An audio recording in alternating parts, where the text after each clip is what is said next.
investigate it for himself.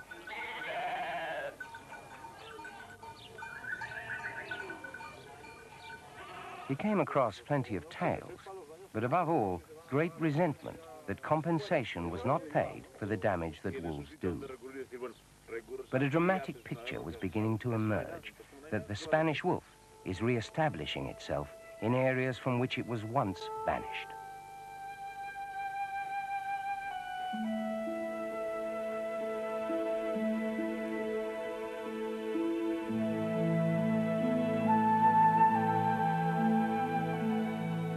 Wolves are on the increase, and their reappearance is causing dismay among shepherds who want to exterminate these new settlers. I don't want to see a single one. I would swear it to General Franco himself if he were to rise from the dead. All those wretched wolves that roam around, I don't want them. Last year, when I saw them at Fuente del Obispo, I was so frightened, my heart rose up in my throat. In the wheat fields of the central meseta of northern Spain, there are far fewer livestock, and most are better protected. There is not much cover, and there are no large game animals. This is hardly a place you'd think of looking for wolves.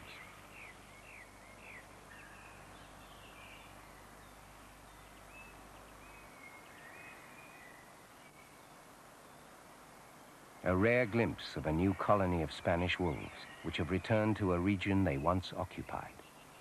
There's a litter of month-old cubs.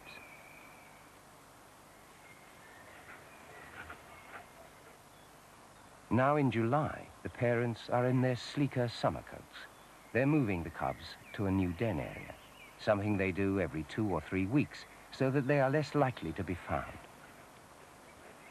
It's the first long journey for the cubs. The field must seem like a prairie, and they're hungry. But the adults try to keep them moving. They're vulnerable out in the open. Altogether, there are 10 cubs in the litter. This is something that has only once been recorded before in Spain. Equally extraordinary is the fact that this litter was born a few miles from a major city. As there are few roe deer and wild boar here, and domestic stock is too well protected, the wolves have to be flexible in their hunting. As much as half their diet may be smaller animals, like hares and rabbits. Food is brought back in their mother's stomach and regurgitated. When a cub wants food, it jumps up and licks its mother's muzzle. It's trying to find out what she's eaten and whether there's any left. Later, as adults, the cub will use this gesture to show submission. The youngsters also check out the pack males, who eventually tire of them if they haven't any food to give.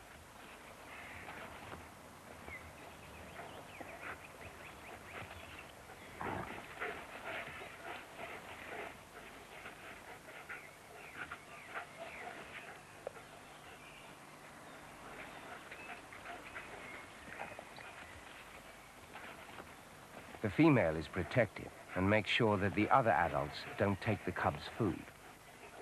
Here she wards off the male.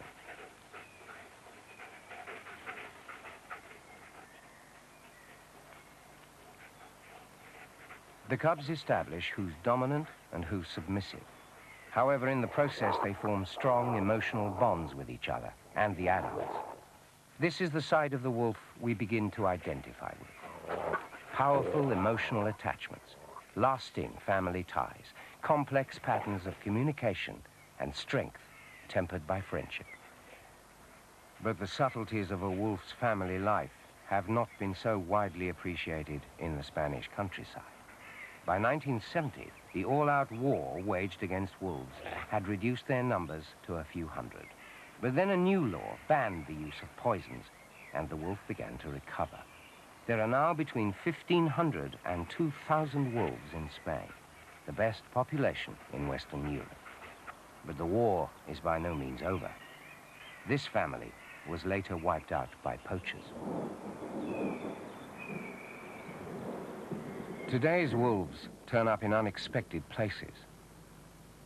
The urban fox is well established here, but a wolf scavenging the rubbish dumps in Spanish towns is a new phenomenon. Wolves sometimes come down from the hills to nose around for scraps.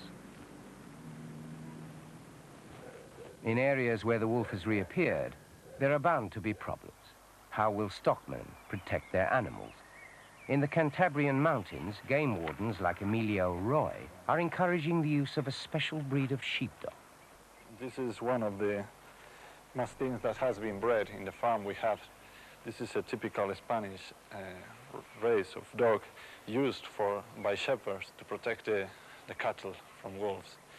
So we give them to the shepherds. They are free, and mainly in territories where wolf is a problem. And well, they have very good success. The Spanish Mastin is an ancient breed of wolf dog about twice the size of an Alsatian, and it can easily push over a full-grown person and pin them to the ground.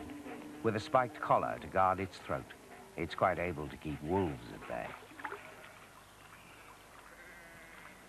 In some places, shepherds have always kept Mastins. They also keep away stray dogs and poachers. But in other regions, stockmen cannot be bothered to keep these large, boisterous and hungry sheepdogs, so their flocks graze unguarded. And this invites trouble, particularly where there are young wolves.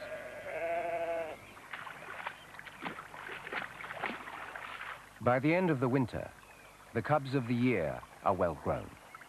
They may have split up from their parents, or it may simply be that their parents have been killed. In quieter, more isolated regions, the young playfully explore their surroundings.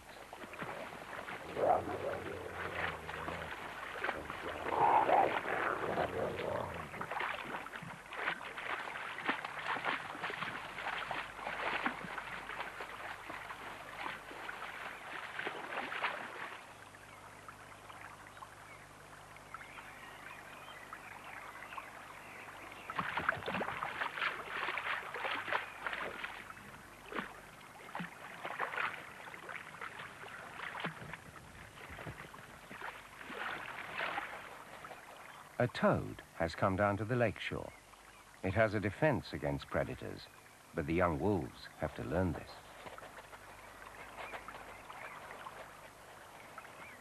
The toad has warts on its body that exude foul, toxic chemicals.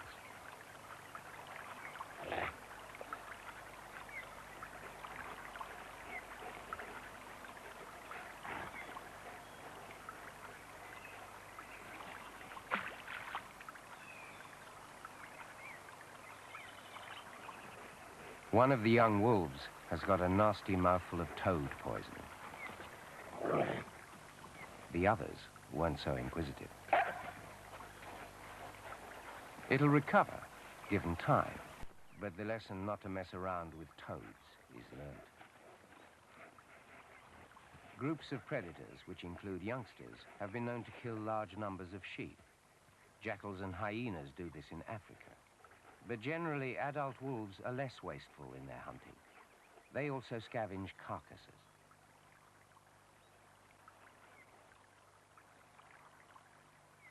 In regions where farming methods are traditional, many domestic animals die from natural causes. But all too often, these deaths are attributed to wolves. Vultures, which still occur in good numbers in Spain, survive by clearing up the corpses.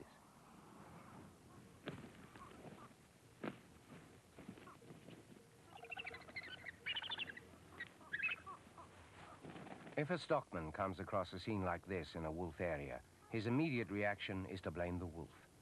But in almost every case, it is probably death from disease or the work of wild dogs. This farmer, who lives close to Madrid, shot a feral dog as it tried to catch one of his sheep by the throat. He estimates that in 2 years, dogs have cost him £4,000 in lost stock. Biologist Juan Carlos Blanco believes that overall, dogs probably cause many 100 times more damage. But the wolf gets the blame. In the Cantabrian mountains, whenever a corpse is discovered, game wardens come in to investigate. In this case, the wounds do look like the work of wolves, and compensation will be paid. A new pack has been active in the hills and is preying consistently on cattle. And before local farmers take the law into their own hands, the wardens organize an official hunt.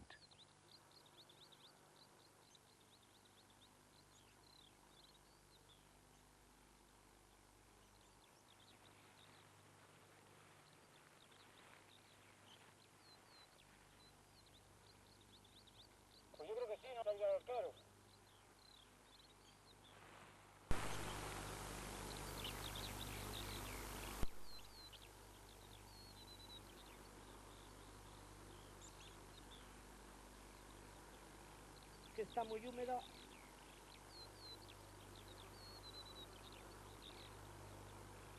Está aquí este hombre con todo el macuto. Tenéis arriba uno, ¿eh?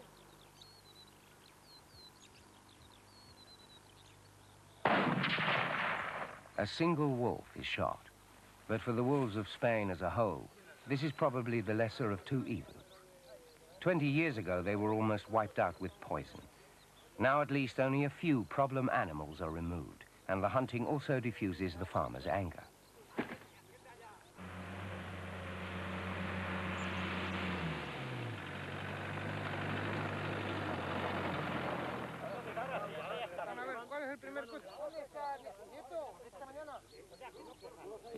In years gone by, villagers would have spat and thrown stones at a dead wolf. Now they gather round to see and touch this seldom seen animal.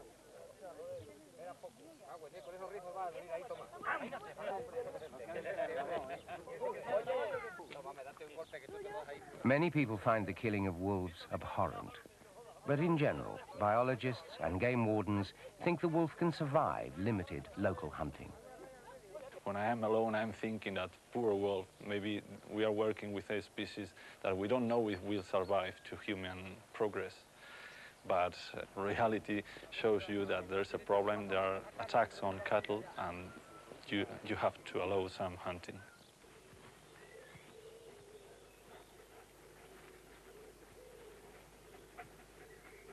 In the Cantabrian mountains, the situation is fairly stable. But in other regions of Spain, there is still enormous resentment. Because although there is a system of compensation, it is simply not implemented by many of the regional governments. In Galicia, where 1/4 of the damage is done, 99% is never paid for, as it happens outside reserves. And because farmers are not compensated, they hunt the wolf when they can. However, this is at least better than reverting to poison. Many of the hunts are little more than a ritual walking of the hills, with almost a carnival atmosphere.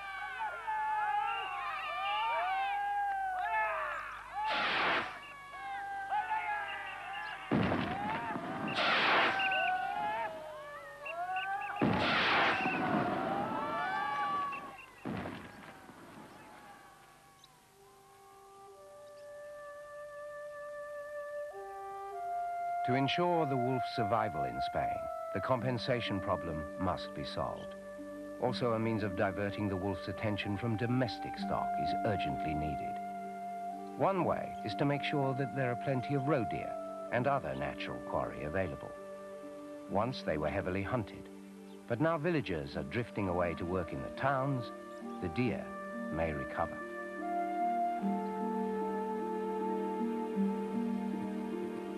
Wild boar are an important, if formidable, prey species too. If there are deer and boar to hunt and stock is better shepherded and guarded, then the wolf will melt back unnoticed into the landscape.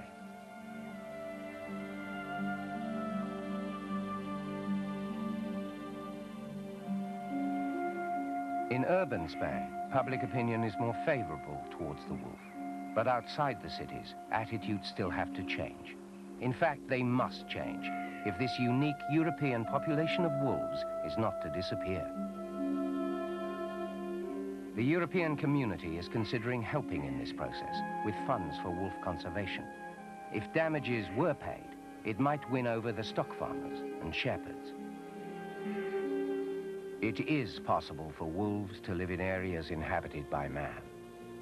The question is, will man let his ancient enemy live with him?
which won an Emmy Award for its camera work.